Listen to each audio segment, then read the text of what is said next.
Hello, everyone. My name is Brandon Willer, and this is going to be a story on Dennis Rader, aka the BTK killer. A little background around BTK: his government name is Dennis Lynn Rader. He was born March 9th, 1945, and he was raised and resided most of his life in Wichita, Kansas. He attended college and graduated with a Bachelor of Science in the Administration of Justice. He joined the Air Force for 4 years, and he was married to his wife for a total of 34 years. So for the nickname BTK, he actually gave it to him himself. The letter stood for bind, torture, and kill. He chose these words because it was the way he would assault and murder majority of his victims. A little detailed about his crimes. Over the span of 16 years, Rader murdered a total of 10 people, and the ages range from as young as 9 years old, all the way into 62. Out of the 10 victims, 8 of them were female and 2 of them were male. The 2 males being a father and son.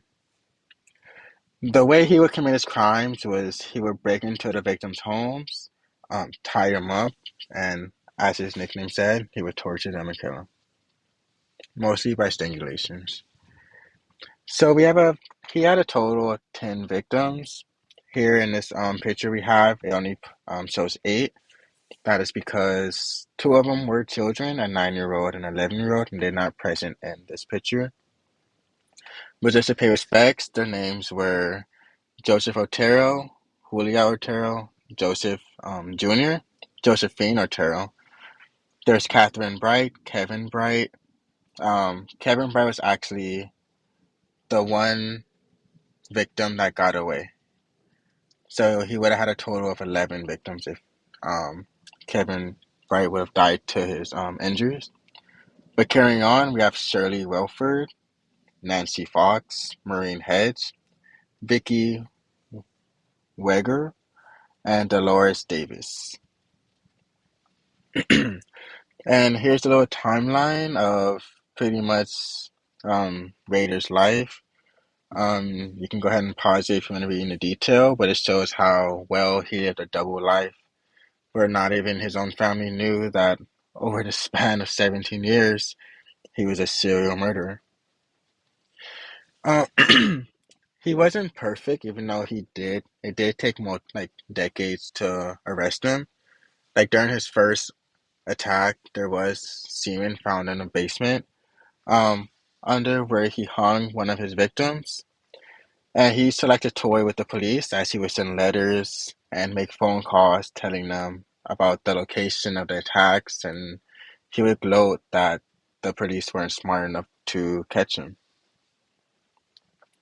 When it comes to his conviction, he was convicted of 10 counts of first-degree murder.